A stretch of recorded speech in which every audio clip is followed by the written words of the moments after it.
ओम नमः शिवाय। प्रिय भक्तगणों, आज हम आपको एक बड़ी ही अद्भुत कहानी सुनाने जा रहे हैं।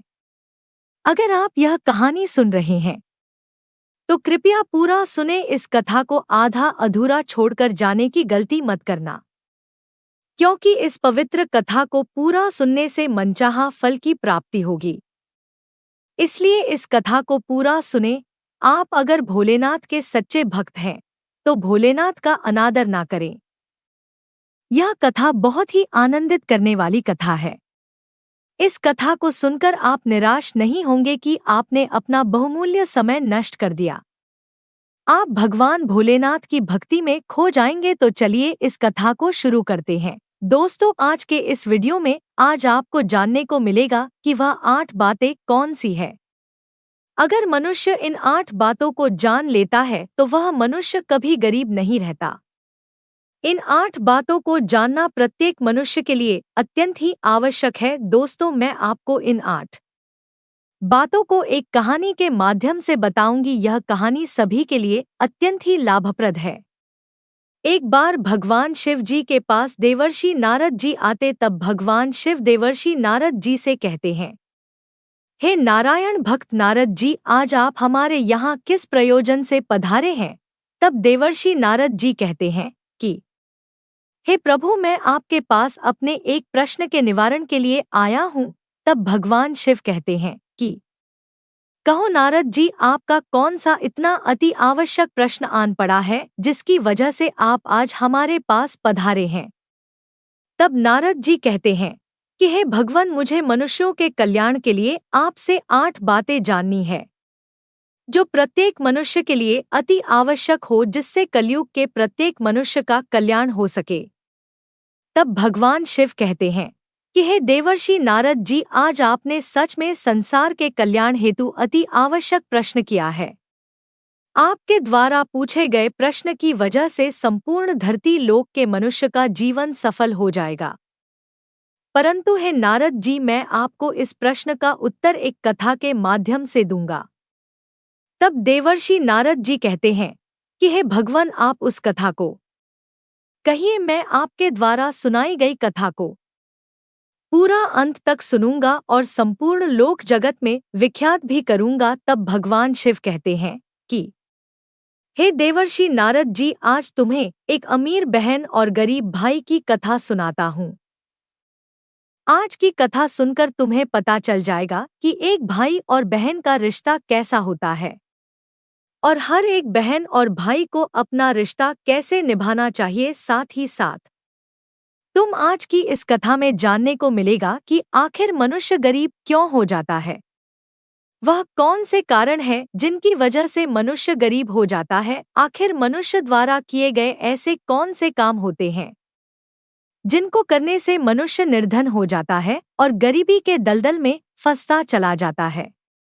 अब भगवान शिव कथा को सुनाना आरंभ करते हैं और कहते हैं कि हे देवर्षि नारद जी, बहुत पुराने समय की बात है। किसी नगर में एक बहुत ही धनवान एक किसान रहता था। उस किसान के घर में 2 जुड़वा संतानें पैदा हुई थी। उन दोनों जुड़वा संतानों में से एक पुत्र था और दूसरी जो संतान थी वह पुत्री थी। उस किसान ने अपने पुत्र का नाम सोहन रखा और अपनी पुत्री का नाम श्यामा रखा। इधर जब उस किसान की संतानें बड़ी होने लगी, धीरे धीरे जब उनकी आयु एक दिन विवाह के योग्य हो गई तो किसान को अपने बच्चों की विवाह की चिंता सताने लगती है। एक दिन किसान न किसी कार्य से अपने पड़ोस के एक शहर में जाता है तो वहां पहुंचकर एक व्यापारी का पुत्र उसे पसंद आ जाता है और उस व्यापारी के पुत्र के साथ में वह अपनी बेटी का विवाह कर देता है।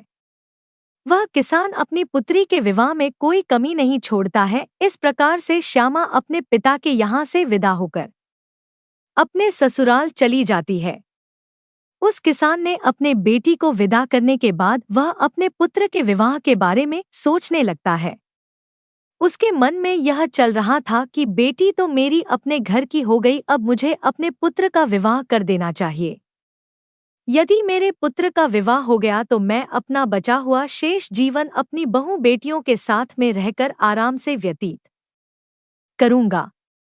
अब भगवान शिव कहते हैं कि हे देवर्षि नारद जी, ईश्वर की लीला बड़ी विचित्र है। परमात्मा ना जाने कब किसको धनवान बना दे और कब किसके लिए गरीबी का द्वार खोल दे। इसके बारे में कोई नहीं जानता। अब उस धनवान किसान के साथ भी कुछ ऐसा ही होता है। एक दिन वह किसान एक बड़ी भयानक बीमारी की चपेट में आ जाता है। जब इधर किसान का पुत्र अपने पिता की ऐसी हालत देखता है तो अपने पिता की ऐसी हालत को देखकर वह बहुत ही ज्यादा दुखी हो जाता है और उसके बाद में अपने पिता का अच्छे से अच्छे वैद्य से इलाज करवाता है और अपने पिता के लिए महंगी से महंगी दवाइयां लेकर आता है। परंतु उसके पिताजी की हालत में कोई सुधार नहीं हो रहा था। धीरे धीरे उस किसान की धन संपत्ति सारी पिता के इलाज में चली गई। इस प्रकार अपने पिता का इलाज कराते हुए उस किसान का पुत्र अब गरीबी के कगार पर आकर खड़ा हो जाता है। परंतु फिर भी पिता की हालत में किसी प्रकार का कोई सुधार नहीं होता। जब कोई भी दवाई उस किसान की बीमारी में काम नहीं करती है तो एक दिन वह किसान अपने बेटे को अपने पास बुलाता है और अपने बेटा राहुल से कहता है कि हे पुत्र, जब भी कोई काम मनुष्य के सामर्थ्य से बाहर हो जाए या फिर उस काम का कोई समाधान ना मिले तो फिर ऐसे समय में उस काम को ईश्वर के भरोसे छोड़ देना चाहिए। इसलिए पुत्र, अब तुम मेरी चिंता छोड़ो और तुम अब अपने भविष्य के बारे में सोचो। मेरा क्या है, आज नहीं तो कल मुझे इस संसार को छोड़कर जाना ही है। परंतु तुम्हारे सामने तो तुम्हारी पूरी जिंदगी पड़ी है। मैंने तो अपने दिन बहुत ही अच्छे से जिए हैं। इसलिए हे पुत्र, अब तुम मेरी चिंता करना छोड़ो और अपना विवाह करके अपनी घर गृहस्थी बसा लो। अपने पिता के मुख से इन बातों को सुनकर सोहन एकदम चुप हो जाता है। अब सोहन आखिर बेचारा कर भी क्या सकता था। उसके हाथ में कुछ नहीं था, साथ ही अब उसके घर में जो भी जमा पूंजी थी वह तो उसके पिता के इलाज में सारी की सारी पहले ही खर्च हो चुकी थी। अब सोहन अपने पिताजी से कहता है कि हे पिताजी, जैसा आपके लिए उचित लगे आप वैसा कीजिए। इसके बाद वह गरीब किसान अपने पुत्र की शादी एक गरीब घर की कन्या से करवा देता है। परंतु अब शादी के कुछ दिन बाद ही उस किसान की मृत्यु हो जाती है। इधर पिता की मृत्यु के बाद सोहन अपने पिताजी का पूरी रीति रिवाज से अंतिम संस्कार करता है। सोहन के पास जो कुछ था, खेत खलिहान, सब कुछ पिता की बीमारी के इलाज में पहले ही जा चुका था और अब सोहन के पास जो कुछ भी जमा पूंजी बची हुई थी वह पिता के अंतिम संस्कार करने के बाद प्रीति भोज में समाप्त हो जाती है। इस प्रकार से सोहन अब और भी ज्यादा गरीब हो जाता है। दोस्तों, जब सोहन एक दिन बिल्कुल ही कंगाल हो जाता है तो वह गांव के बाहर जाकर अपनी पत्नी के साथ एक झोपड़ी को बनाकर रहने लगता है। सोहन पहले से ही मेहनती तो था ही, अब वह दूसरों के खेतों में मेहनत मजदूरी करके अपना और अपनी पत्नी का पेट पालने लगता है। और सोहन की बहन श्यामा, जिसका विवाह एक धनी व्यापारी के घर में हुआ था, उसे जब अपने भाई की स्थिति के बारे में पता चलता है तो वह धनवान बहन अपने गरीब भाई से घृणा करने लग जाती है। अब भगवान शिव कहते हैं कि हे देवर्ष नारद जी, कलयुग का प्रत्येक मनुष्य धन का लोभी होता है। जैसे वह सोहन की बहन सोहन के पास धन ना देखकर अपने ही सगे भाई से घृणा करने लगी, वह मन में सोचने लगी कि मेरा भाई अब तो बिल्कुल ही कंगाल हो चुका है, उसका घर जमीन सब बिक गया है और अब उसके पास में एक फूटी कौड़ी भी नहीं बची है। यदि वह ऐसी हालत में वह मेरे ससुराल आता है तो उसे देख देख कर मेरी देवरानियां और जेठानियां मेरा बड़ा ही अपमान करेंगी और मेरा मजाक बनाएंगी कि तेरे मायके वाले तो बिल्कुल ही कंगाल है। अब ऐसे तो मेरे ससुराल में मेरी बहुत ही ज्यादा बदनामी हो जाएगी। इस कारण से वह चित्रा अपने सगे भाई से रिश्ता तोड़ देती है। वह बहन अपने भाई के लिए इतनी निर्दय हो जाती है कि ना तो श्यामा अपने भाई को अपने ससुराल बुलाती है और ना ही कभी अपने भाई के घर जाती है। अब श्यामा के भाई सोहन को धीरे धीरे अच्छी तरह से पता हो जाता है कि अब मेरी प्यारी सी मुस्कान वाली जो बहन हुआ करती थी वही बहन आज मुझसे नफरत क्यों कर रही है, इसलिए सोहन भी अपनी बहन के ससुराल कभी नहीं जाता है। इस प्रकार से श्यामा तो बड़े ऐसो आराम के साथ में अपनी ससुराल में अपनी जिंदगी गुजार रही थी।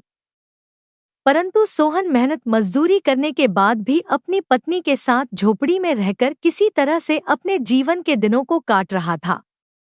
अब भगवान शिव कहते हैं, हे देवर्षि नारद जी, ऐसे ही करते करते कुछ साल गुजर जाते हैं।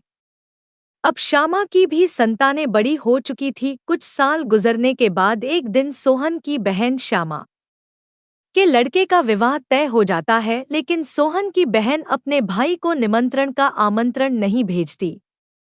जब सोहन को इस बात का पता चलता है कि उसके भांजे की शादी होने वाली है, तो इस बात को सुनकर सोहन प्रसन्न हो जाता है और अपनी पत्नी के पास जाकर इस बात की खबर देता है। सोहन की पत्नी का नाम दिव्या था। जब राहुल अपनी पत्नी दिव्या को यह बातें बताता है कि मेरी बहन के बेटे की शादी है और हम सभी को बहन के घर जाना है, अब सोहन की पत्नी को इस बात की जानकारी होती है कि ननद के बेटे की शादी है, तो वह इस बात को सुनकर अत्यंत ही खुश हो जाती है। अब वह सोचने लगती है, चलो इसी बहाने से सही कम से कम मैं अपनी ननद से जाकर के मिल तो आऊंगी और उसके घर को देख आऊंगी। दिव्या खुश होकर अपने पति से कहती है, हे पतिदेव, मैं आपके साथ में जरूर चलूंगी, लेकिन पहले मुझे यह बताओ, क्या हमारी प्यारी ननद ने हमारे लिए निमंत्रण के लिए आमंत्रण पत्र भेजा है या नहीं। अपने पत्नी के मुख से इन बातों को सुनकर अब सोहन बिल्कुल ही चुप हो जाता है। अब सोहन अपनी पत्नी दिव्या से कहता है कि हे प्रिय, न्योता तो नहीं आया है, पर मुझे यह दूसरों के द्वारा खबर मिली है कि हमारे भांजे की शादी है, परंतु इससे क्या फर्क पड़ता है कि न्योता आया है कि नहीं, आखिर वह भी तो हमारी बहन का ही बेटा है। तब दिव्या अपने पति सोहन से कहती है, हे प्रिय, देखो बात तो आपकी सही है कि आपके भांजे की शादी है, लेकिन बिना निमंत्रण के ननद के घर जाना उचित नहीं है और आपको भी वहां नहीं जाना चाहिए। सोहन अब अपनी पत्नी दिव्या को समझाता है कि हे प्रिय, श्यामा के ससुराल वाले बड़े ही धनवान आदमी हैं, उन्हें हमारी याद नहीं रही होगी, या फिर हो सकता है कि उन्होंने हमारे यहाँ पर निमंत्रण भिजवाया हो, लेकिन निमंत्रण वाला पर्चा हमारे पास तक नहीं पहुँचा हो। इसलिए हे प्रिय, तुम किसी भी प्रकार की कोई भी सोच विचार मत करो और बच्चों को निमंत्रण जाने के लिए तैयार करके मेरे साथ तुम भी बहन के घर के लिए चलो। जब दिव्या ने अपने पति की इन बातों को सुना, तब उसने जवाब दिया। दिव्या कहने लगती है, हे प्रिय, यदि तुम जाना चाहते हो तो तुम जा सकते हो, लेकिन बिना निमंत्रण के मैं नहीं जाऊंगी। सोहन ने जब अपनी पत्नी के मुख से ऐसी बातें सुनी तो सोहन कहता है, ठीक है, यदि तुम्हारी यही इच्छा है तो तुम बच्चों के साथ घर पर ही रहो, मैं अकेला श्यामा के ससुराल के लिए चला जाता हूँ। यदि मैं अपनी बहन के ससुराल नहीं गया तो मेरी बहन की देवराया और जेठानियां मेरी बहन को ताना मारेगी और कहेंगी कि खर्चा ना हो जाए, इसलिए तेरा भाई नहीं आया। अब इतना कह करके सोहन घर के अंदर से बाहर चला जाता है। अब भगवान शिव कहते हैं, हे देवर्षि नारद जी, अब सोहन जो था वह बहुत ही ज्यादा गरीब हो चुका था। सोहन के पास चावल और वस्त्र खरीदने के लिए पैसे नहीं थे। अब सोहन अपनी बहन के घर जाने के लिए वह अपने मित्र से थोड़े से पैसे उधार लेता है। अब सोहन ने उधार लिए हुए पैसों से अपनी बहन और अपने बहनोई के लिए सुंदर सुंदर वस्त्र खरीदता है और उन कपड़ों को लेकर के अपनी बहन के ससुराल के लिए चल देता है। पैदल चलते चलते सुबह से शाम हो जाती है। तब वह अपनी बहन के दरवाजे पर पहुंचता है और दरवाजे के एक तरफ जाकर के खड़ा हो जाता है। सोहन बेचारा दरवाजे पर खड़े होकर अपनी बहन श्यामा के आने का इंतजार कर रहा था। तभी श्यामा की जेठानी की नज़र सोहन पर पड़ जाती है और वह सोहन को पहचान लेती है। सोहन को देखने के बाद श्यामा की जेठानी जाकर श्यामा से बताती है कि श्यामा, आज तेरा भाई तेरे घर आया है, जाकर देख, तेरा भाई तेरे दरवाजे पर खड़ा है। जब श्यामा ने अपनी जेठानी के मुख से ऐसी बातों को सुनती है तो वह अपनी जेठानी से पूछने लगती है कि बहन, यदि तुमने मेरे भाई को द्वार पर खड़ा देखा है तो मुझे यह बताओ, मेरा भाई मेरे ससुराल में किस हालत में आया है और मेरे भाई ने आखिर कैसे कपड़े पहने हैं। अब श्यामा की जेठानी कहती है कि तुम्हारा भाई फटे पुराने वस्त्र पहनकर तुम्हारे द्वार पर खड़ा है, वह तुम्हारे आने का इंतजार कर रहा है। यह सुनकर श्यामा गुस्से से भर जाती है और सभी से नजरों को बचाते हुए अपने भाई के पास पहुंचती है। सोहन जब अपनी बहन को अपने पास आते हुए देखता है तो खुशी के मारे उसका चेहरा खिल उठता है। अपनी बहन को देखकर सोहन की आंखों में आंसू आ जाते हैं। उसके बाद श्यामा अपने भाई को अपने साथ में लेकर सबकी नजरों से बचाते हुए अपने घर के अंदर सबसे अंदर ले जाती है और पूछने लगती है कि हे भाई, तुम्हारे पास आखिर किसने निमंत्रण भेजा था जो तुम यहाँ चले आए। तब सोहन कहता है, बहना, तुमने तो अपने भाई को बिल्कुल भुला ही दिया है, परंतु मुझे किसी से पता चला कि मेरे भांजे की शादी है, इसीलिए मैं तुम्हारे लिए और तुम्हारे बेटे के लिए नए कपड़े लेकर आया हूँ। अपने भाई के मुख से इन बातों को सुनकर के श्यामा कहने लगती है, हे भाई, तुम्हें इस तरीके से बेशर्म की तरह मेरे घर नहीं आना चाहिए था। तुम इस तरीके से फटे पुराने कपड़े पहनकर मेरे घर तक चले आए, यह मेरे लिए बड़े लाज की बात है। कम से कम अपनी नहीं तो मेरी इज्जत, मेरे मान सम्मान का ख्याल तो क्या होता। आखिर तुम्हारी तो कोई इज्जत नहीं, कम से कम तुमने हमारी इज्जत के बारे में तो सोचा होता। श्यामा के मुंह से ऐसे कटु शब्द सुनकर वह मजबूर भाई का कलेजा छलनी हो जाता है। अब भगवान शिव कहते हैं, हे देवर्षि नारद जी। तब सोहन अपनी बहन के पैरों में गिरकर माफी मांगने लगता है। सोहन कहता है, हे बहन, मुझे क्षमा कर दो। मुझे नहीं पता था कि मेरी वजह से यहाँ तुम्हारी बदनामी होगी। मैं तो हमेशा से यही चाहता हूँ कि तुम्हारी बदनामी ना हो, तुम्हारी देवरानी जेठानी तुम्हें ताना ना मारे, इसीलिए तो मैं तुम्हारे लिए नए वस्त्र लेकर आया हूँ। यदि मुझे यह बातें पहले ही पता होती कि तुम मेरी वजह से इतनी आहत हो जाओगी कि तुम्हें मेरे आने से इतना बुरा लगेगा, तो मैं तुम्हारे दरवाजे पर कभी नहीं आता। मैं तो यह सोच कर आया था कि मेरे भांजे की शादी है, यदि मैं नहीं पहुंचा तो मेरी बहन की देवरानी जेठानी मेरी बहन को ताने मारेगी।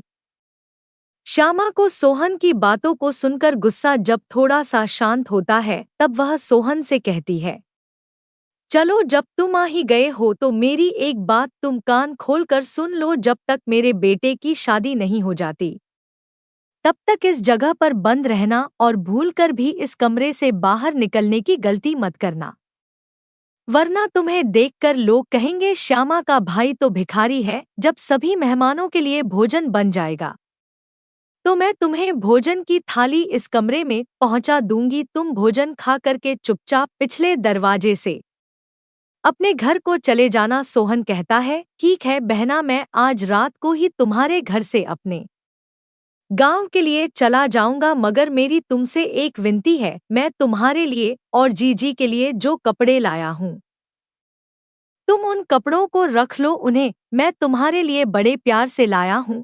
श्यामा ने अपने भाई से कपड़ों को लेकर कमरे के बाहर चली जाती है और जाते समय बाहर से उस कमरे की कुंडी लगा जाती है। सोहन उस कमरे में बैठकर अपनी बहन के वापस आने का इंतजार करने लगता है। अब भगवान शिव कहते हैं, हे देवर्षि नारद जी। इधर सोहन उस कमरे में बैठा हुआ अपनी बहन के लौटने का इंतजार कर रहा था कि मेरी बहन मुझे भोजन खिलाने के लिए लौटकर वापस आती ही होगी। आज तो मुझे स्वादिष्ट भोजन खाने को मिलेगा। परंतु सोहन को क्या पता था कि वह निर्मोही बहन अपने भाई को उस कमरे में बंद करके अपने घरेलू काम धंधे में लग चुकी है और भाई के लिए भोजन देना भूल चुकी है। सोहन की बहन श्यामा शादी के काम धंधे में इतनी ज्यादा खो जाती है कि अब उसे याद ही नहीं रहता कि मेरा भाई मेरे यहाँ कमरे में बंद है और वह मेरे लौटने का इंतजार कर रहा है। अब जैसे जैसे समय बीतने लगता है, भूख प्यास की वजह से राहुल अब छटपटा लगता है और उसकी हालत भी खराब होने लगती है। तब सोहन अपनी बहन को आवाज लगाता है, लेकिन उसकी आवाज को कोई भी नहीं सुनता है। श्यामा का घर बहुत बड़ा था। श्यामा ने अपने भाई को सबसे किनारे वाले कमरे में बंद किया था और उधर कोई आता जाता भी नहीं था। और श्यामा शादी की रस्मों में व्यस्त थी। इस तरह से सोहन को उस कमरे में पड़े पड़े 2 दिन बीत जाते हैं। अब भगवान शिव कहते हैं कि हे देवर्षि नारद जी, अब इधर सोहन को पत्नी और बच्चों की याद आती है। सोहन सोचता है, यदि यहाँ कोई नहीं आया तो मैं भूखा प्यासा इसी कमरे में मर जाऊंगा। यदि मैं मर गया तो मेरे पत्नी सहित बच्चों का क्या होगा? मेरे ना होने पर कैसे मेरी पत्नी बच्चों का पालन पोषण करेगी? यही सब कुछ सोचते सोचते और कमजोरी की वजह से सोहन बेहोश होने लगता है। तभी किसी काम की वजह से श्यामा की जेठानी कमरे के पास से गुजरती है। जब सोहन के कानों में किसी के आने की आवाज सुनाई देती है, सोहन अपनी पूरी ताकत से उस कमरे का दरवाजा पीटने लगता है। जब सोहन की जेठानी के कानों में उस दरवाजे को पीटने की आवाज जाती है तो वह दरवाजे को खोलकर देखती है, तो अंदर सोहन को देखकर वह चौंक जाती है और सोहन से पूछने लगती है, हे भाई, तुम्हें इस कमरे में किसने बंद किया है? सोहन इस बात का कोई जवाब नहीं देता है, क्योंकि वह अपनी बहन को उसकी ही जेठानी की नजरों में गिराना नहीं चाहता था। परंतु जब सोहन की जेठानी ने दोबारा पूछा तो सोहन ने झूठ मूठ कह देता है कि मैं इस कमरे में आराम कर रहा था। तभी किसी ने गलती से बाहर से दरवाजे की कुंडी लगा दी और मैं इस कमरे में बंद हो गया। बहन, यदि तुम आज नहीं आती तो मेरे प्राण आज चले जाते। और इतना कहने के बाद सोहन घर के पिछले दरवाजे से चुपचाप बाहर निकलकर चला जाता है। सोहन बेचारा 3 दिन का भूखा प्यासा था। वह चुपचाप अपने घर की तरफ को चल देता है। अंत में वह चलते चलते काफी दूर निकल जाता है, तो भूख प्यास के मारे उससे ठीक से रास्ते पर चला भी नहीं जा रहा था। उसे एक कदम चलते ही चक्कर आने लगता है। जब सोहन चलते चलते खूब थक जाता है और जैसे ही सोहन का सिर चकराता और वह जमीन पर गिरने वाला होता है, तभी वहां पर कहीं से एक बूढ़ी औरत आ जाती है और वह बूढ़ी औरत सोहन के गिरने से पहले ही राहुल को पकड़ लेती है। अब भगवान शिव कहते हैं, हे देवर्षि नारद जी, जब कुछ घंटे बाद सोहन को दोबारा होश आता है तो सोहन स्वयं को एक एक बूढ़ी औरत की गोद में लेटा हुआ पाता है। वह बूढ़ी औरत एक पंखा लेकर उसको हवा कर रही थी। होश आने के पश्चात सोहन खड़ा हो जाता है और खड़े होने के बाद में उस बूढ़ी औरत से कहता है, हे माँ, तुम कौन हो? दोस्तों, अब भगवानों शिव कहते हैं, हे देवर्षि नारद जी, जिस बूढ़ी माँ की गोद में वह बेचारा सोहन लेटा हुआ था, वह बूढ़ी माँ साक्षात देवी पार्वती थी। क्योंकि सोहन की पत्नी दिव्या रोज उस देवी पार्वती की पूजा किया करती थी और पूर्ण श्रद्धा से भाव से भक्ति किया करती थी। इसीलिए जब सोहन चक्कर खा करके गिरने वाला होता है तो उसी समय पर देवी पार्वती प्रकट होकर सोहन को संभाल लेती है और सोहन का सिर अपनी गोद में रखकर उसे अपनी गोद में सुला लेती है। जब सोहन को होश आता है तो वह देवी पार्वती के लिए प्रणाम करके कहता है, हे देवी माँ, तुम कौन हो? अब भगवान शिव कहते हैं कि हे देवर्षि नारद जी, वह बूढ़ी औरत कहती, मैं एक दुखिया हूँ और इस जंगल को अपना घर समझकर इस जंगल के बीचों बीच वास करती हूँ। तब सोहन उस बुढ़िया को प्रणाम करके अपने घर के लिए वहां से चलने लगता है। तभी उस समय पर बूढ़ी औरत कहती है, बेटा, तुम भला कहाँ से आ रहे थे और इधर कहाँ को जा रहे हो? तब सोहन बताता है, हे माँ, मेरे भांजे की शादी थी, इसी वजह से मैं अपनी बहन के घर गया हुआ था और इधर मेरा गांव है, मैं इधर अपने गांव के लिए जा रहा हूँ। तो बूढ़ी औरत सोहन से कहती है, बेटा, यदि तुम बुरा ना मानो तो मैं तुमसे एक बात पूछना चाहती हूँ। तब सोहन कहता है, पूछो माँ, तुम मुझसे क्या पूछना चाहती हो? बूढ़ी औरत कहती है कि बेटा, यदि तुम अपनी बहन के घर से आ रहे हो जैसा तुमने मुझे बताया कि तुम्हारी बहन के यहाँ पर शादी थी, तो फिर तुम खाली हाथ कैसे अपने घर जा रहे हो? क्या तुम्हारी बहन ने तुम्हारे बच्चों और पत्नी के लिए कुछ नहीं भेजा क्या? तब उस बूढ़ी औरत के मुख से ऐसी बातों को सुनकर के सोहन की आंखों में आंसू आ जाते हैं। सोहन उस बूढ़ी औरत को सारी बात बता देता है। इस प्रकार से सोहन के मुंह से पूरी घटना को सुनने के बाद में वह बूढ़ी माता कहती है, हे पुत्र, तुम किसी भी प्रकार की चिंता मत करो, जो हुआ उसे भूल जाओ और सुनो। यहाँ से कुछ दूरी पर मेरा एक बगीचा है। उस बगीचे में अनेकों प्रकार के फल लगे हुए हैं। तुम उस बगीचे में चलकर के पहले कुछ फल खाकर अपना पेट भर लो, क्योंकि तुमने 2 दिन से कुछ नहीं खाया है। जब तुम्हारा पेट भर जाए तो कुछ फल तुम अपनी पत्नी और बच्चों के लिए भी तोड़ कर रख लेना। जब तुम्हारी पत्नी और बच्चे जब भी तुमसे मिलेंगे तो पूछेंगे कि तुम अपनी बहन के ससुराल से क्या लेकर के आए हो, तो तुम कह देना, मेरी बहन ने तुम्हारे लिए फल भेजे हैं। ऐसा करने से तुम अपनी पत्नी और बच्चों के सामने शर्मिंदा होने से बच जाओगे और इससे तुम्हारी मान प्रतिष्ठा भी बची रहेगी। सोहन इस प्रकार से जब बूढ़ी औरत की इन बातों को सुनता है तो वह उनकी बात मान करके सोहन बूढ़ी औरत के बगीचे में पहुंच जाता है। उस बगीचे में नाना प्रकार के फल लगे हुए थे। तब सोहन उन वृक्षों से फल तोड़कर खाने लगता है और जब उसका पेट भर जाता है तो कुछ फलों को तोड़ करके वह अपने थैले में रख लेता है। यह सब करने के बाद में सोहन उस बूढ़ी औरत से आज्ञा लेकर अपने घर के लिए चलने को तैयार होता है, तो वह बूढ़ी औरत सोहन से कहती है, हे पुत्र, जाते समय तुम मेरी इन 8 बातों को ध्यान से सुनते जाओ, यह तुम्हारे जीवन में बहुत ज्यादा काम आएंगी। दोस्तों, भगवान शिव कहते हैं, हे देवर्षि नारद जी, आपने अभी तक जो कहानी सुनी है कि वह 8 बातें कौन सी हैं जिसे सबको पता होना चाहिए, अब इस कथा में आपको वह 8 जानने को मिल जाएंगी। अब भगवान शिव कथा को आगे बढ़ाते हुए कहते हैं कि इस प्रकार से बूढ़ी औरत जो साक्षात देवी पार्वती थी, वह राहुल को 8 बातें बताती है। उन 8 बातों को सुनकर कि राहुल अपने घर के लिए चल देता है।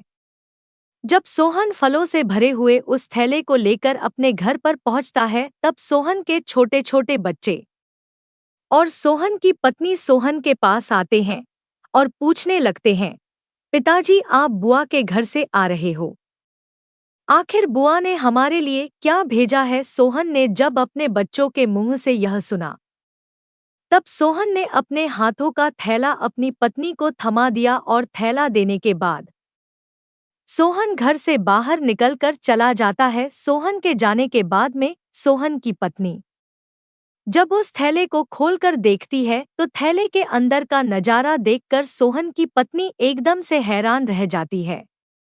दिव्या थैले में देखती है कि वह थैला पूरा सोने चांदी के रूप में बने फलों से भरा हुआ है। सोहन जो फल लाया था उसमें से कुछ अनार भी थे। जब सोहन की पत्नी ने अनार को फोड़ा तो अनार के फलों से हीरे निकलते हैं। यह सब देख करके सोहन की पत्नी बहुत खुश हो जाती है। वह भागी भागी अपने पति के पास में पहुंचती है और अपने पति के पास पहुंचकर अपने पति से कहती है कि हे प्रिय, तुम तो शादी में गए थे और आखिर तुम लेकर क्या आए हो?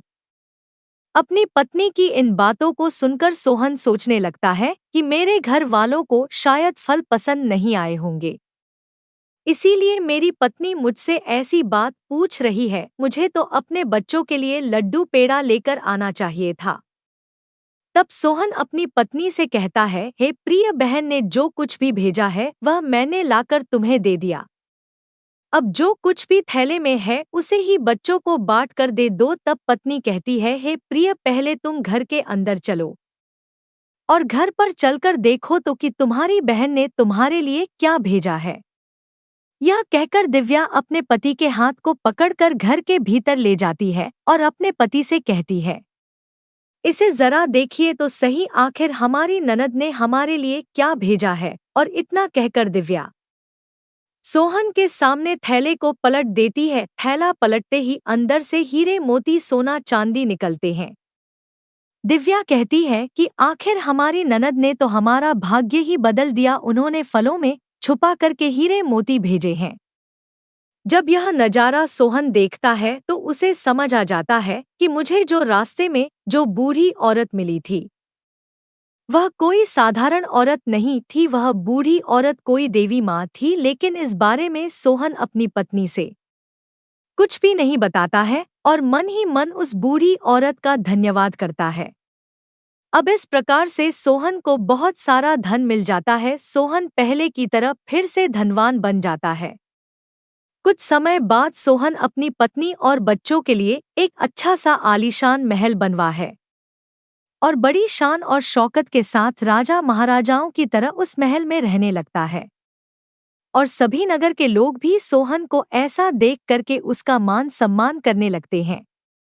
धीरे धीरे करके इधर जब सोहन का महल तैयार हो जाता है, जब उसकी राजा महाराजाओं जैसी शान शौकत हो जाती है, तो एक दिन सोहन की पत्नी अपने पति से कहती है कि हे प्रिय, बहुत ही जल्द सावन का महीना आने वाला है और सावन के महीने में सभी स्त्रियां अपने पिता के घर जाती हैं, इसलिए तुम भी अपनी बहन के ससुराल जाओ और मेरी ननद को मेरे घर बुलाकर लाओ। इसी बहाने से वह अपने नहर को घूम जाएंगी।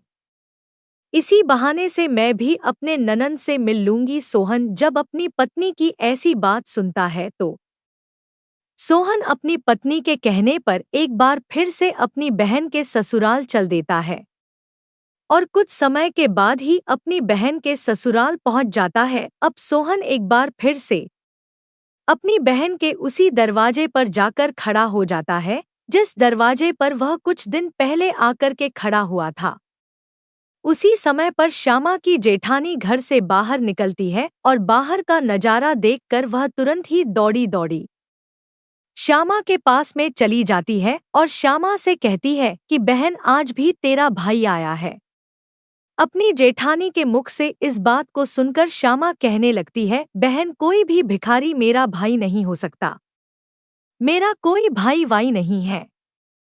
दरअसल श्यामा ऐसा इसलिए कह रही थी क्योंकि श्यामा इस बार भी अपने भाई को वही भिखारी ही समझ रही थी। लेकिन जब उसकी जेठानी बताती है कि श्यामा, तुम्हारा भाई आज भिखारियों की तरह नहीं, राजा महाराजाओं की तरह आया है। तुम्हारे भाई को देखकर ऐसा लग रहा है मानो जैसे वह किसी देश का राजा महाराजा हो। तुम्हारे भाई के आगे पीछे सैनिक है। तुम्हारे दरवाजे पर एक बड़ी सुंदर सजी हुई रथ गाड़ी खड़ी है। भला एक बार जाकर तो देखो। अब श्यामा ने अपनी जेठानी के मुख से इन बातों को सुनती है तो उसे अपनी जेठानी की बातों पर किसी प्रकार का कोई यकीन नहीं होता है और सच्चाई जानने के लिए अपने भाई को छुपकर देखने लगती है।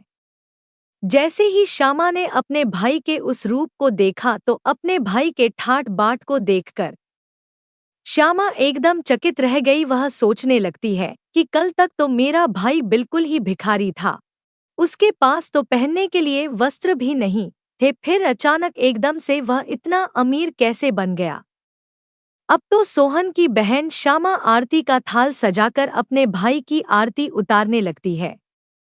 उसके बाद में श्यामा अपने भाई का बड़े ही आदर के साथ अपने घर में बुलाकर ले जाती है और अपने भाई से कहती है कि भैया, मुझे क्षमा कर दीजिए, मेरी वजह से तुम्हें बहुत ज्यादा कष्ट और शर्मिंदगी उठानी पड़ी है। अपनी बहन के मुख से इन बातों को सुनकर सोहन कहने लगता है कि बहना, कोई बात नहीं, उस समय पर हमारे दिन कुछ अच्छे नहीं थे। तुम्हारी गलतियों के लिए मैंने तुम्हें पहले ही क्षमा कर दिया था। बहन, अब तुम इन बातों को छोड़ो और मेरे साथ मेरे घर चलने की तैयारी करो। बहन, मैं तुम्हें बुलाने के लिए आया हूँ, अब तुम्हें मेरे साथ में मेरे घर चलना है। तुम्हारी भाभी ने तुम्हें बुलाने के लिए मुझे भेजा है। इतना सुनकर के श्यामा अब खुशी खुशी अपने भाई के घर पर चलने के लिए तैयार हो जाती है और तैयार होकर के श्यामा अपने भाई के रथ में बैठ जाती है। इस तरीके से जब सोहन की बहन अपने नहर में पहुंचती है तो अपने भाई की शानो शौकत को देखकर एकदम से दंग रह जाती है। वह देखती है कि एक भव्य आलीशान महल है और महल के अंदर अनेक प्रकार के नौकर चाकर लगे हैं और अन्न के भंडार भरे हुए हैं। श्यामा अपने भाई की ऐसी स्थिति को देखकर एकदम से हैरान रह जाती है और महल में पहुंचने के बाद सोहन की पत्नी भी अपनी ननद की खूब सेवा करती है। 7 दिनों तक अपनी पलकों पर बिठाकर रखती है। सोहन की पत्नी को लगता था कि यह सब शानो शौकत हमारी ननंद की वजह से है। अपनी ननंद की मदद के कारण ही हम इस मुकाम पर पहुंचे हैं। क्योंकि सोहन ने कभी अपनी पत्नी को अपने अमीर होने की बात नहीं बताई थी, क्योंकि अब सोहन वह जानता था कि यह सब श्यामा की वजह से नहीं, देवी माँ के आशीर्वाद से हुआ है। श्यामा की पत्नी दिव्या इस बात से अवगत नहीं थी। यह सोच करके दिव्या अपनी ननद की खूब ज्यादा सेवा करती है और अपनी ननद का खूब ख्याल रखती है। कुछ दिन बीतने के बाद जब सोहन की बहन अपने ससुराल जाने को तैयार होती है तो सोहन की पत्नी दिव्या अपने पति से कहती है, हे प्रिय, कल तुम्हारी बहन अपने घर जाएगी, इसलिए बाजार जाओ और बाजार जाकर अपनी बहन के लिए कोई अच्छा सा तोहफा लेकर आओ।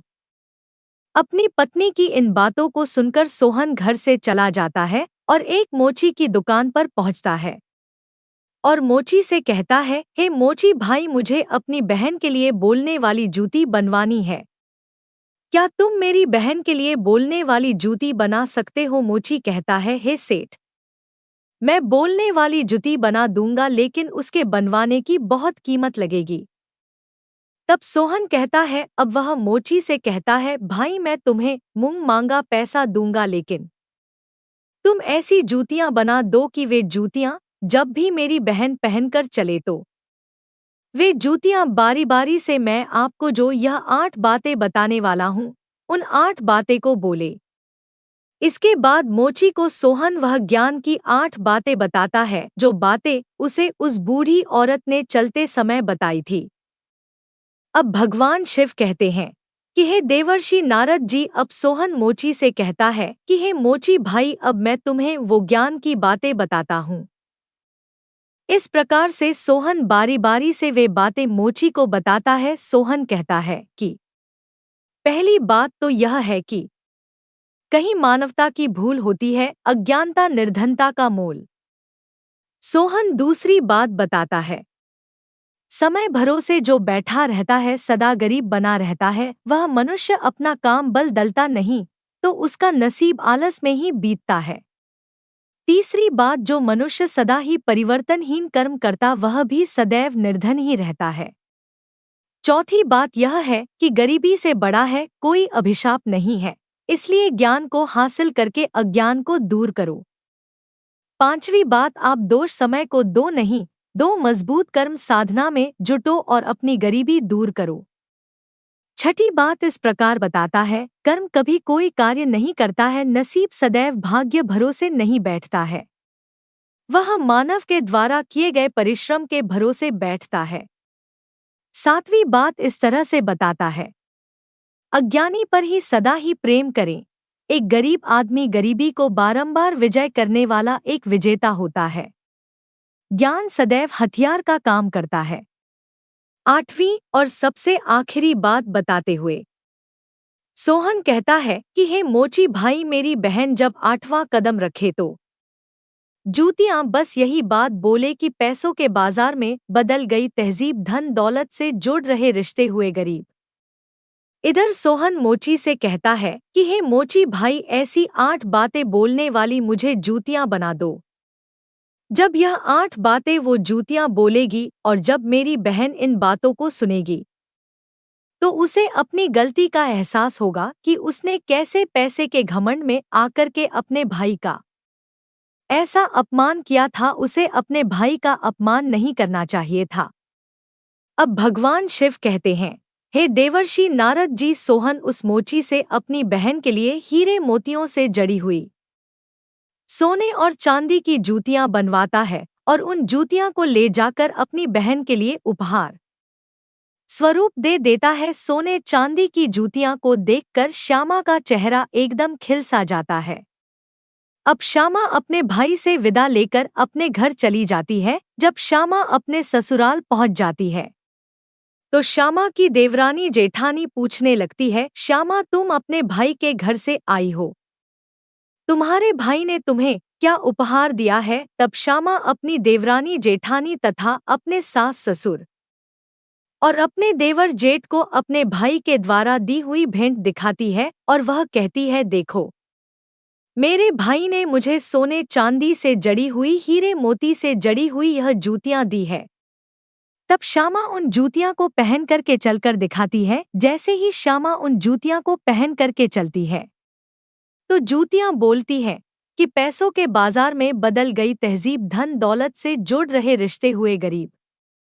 जब श्यामा इस बात को सुनती है तो उसका सर शर्म से नीचे झुक जाता है और अपने भाई को याद करके एकदम से रोने लगती है। जब श्यामा का ऐसे लटका हुआ मुंह उसकी देवरानी जेठानी देखती है तो वह पूछती है कि श्यामा आखिर क्या हुआ जो तुम अचानक से रोने लगी? तो श्यामा अपनी देवरानी और जेठानी को सारी बातें बताती है कि हे बहन, मैंने पैसों के घमंड में आकर अपने भाई को कितना भला बुरा कहा था। मैंने अपने भाई के एक गिलास पानी तक नहीं पूछा था। आज देखो मेरे भाई ने मुझे कितनी कीमती जूतियां बनवा कर दी है। अब तो मुझे अपने आप से घृणा होने लगी है, मैं तो जीना नहीं चाहती। तभी श्यामा की जेठानी उसे समझाने लगती है कि हे बहन, जो भी कुछ हुआ उसे भूल जाओ। आगे से याद रखना, कभी किसी के साथ में ऐसा बर्ताव मत करना, क्योंकि जो व्यक्ति धन दौलत का घमंड करता है उससे माता लक्ष्मी हमेशा के लिए दूर चली जाती है। इसलिए मेरी यह बातें तुम सदा याद रखना। और इस तरीके से श्यामा की जेठानी श्यामा को समझाती है, जिससे अब श्यामा भी प्रेम व्यवहार के साथ सबसे पेश आने लगी थी। अब भगवान शिव कहते हैं, हे देवर्षि नारद जी, अब तो आपको वह 8 बातें पता चल ही गई होंगी। वह अगर प्रत्येक मनुष्य को पता चल जाए तो वह कभी गरीब नहीं रहता। अब देवर्षि नारद जी कहते हैं कि हे प्रभु, मुझे अभी भी नहीं पता चल पाया है, कृपया स्पष्ट बताने की कृपा करें। अब भगवान शिव कहते हैं, ठीक है देवर्षि नारद जी, मैं आपको बताता हूँ कि वह 8 बातें कौन सी है जिन्हें जानने के बाद मनुष्य कभी गरीब नहीं रहता। पहली बात, जो व्यक्ति रात्रि के समय रसोई में झूठे बर्तन रखता है और खाने पीने की चीजों को बर्बाद करता है, ऐसा व्यक्ति बहुत ही जल्दी निर्धन हो जाता है। दूसरी बात, जिस घर में घर की स्त्रियों का अपमान होता है, स्त्रियों की इज्जत नहीं की जाती, उस घर में देवी लक्ष्मी ज्यादा दिनों तक नहीं रुकती। तीसरी बात, जिस घर की स्त्रियां सूर्यास्त होने के बाद अपने घरों में झाड़ू लगाती है, चूल्हा चौका करती हैं, ऐसे परिवार के लोग बहुत जल्दी गरीब हो जाते हैं। चौथी बात, जिस घर परिवार में पैसों की कदर नहीं की जाती, बेफिजूल कार्यों में पैसे बर्बाद किए जाते हैं, ऐसे घरों से भी माता लक्ष्मी रूठ कर चली जाती है।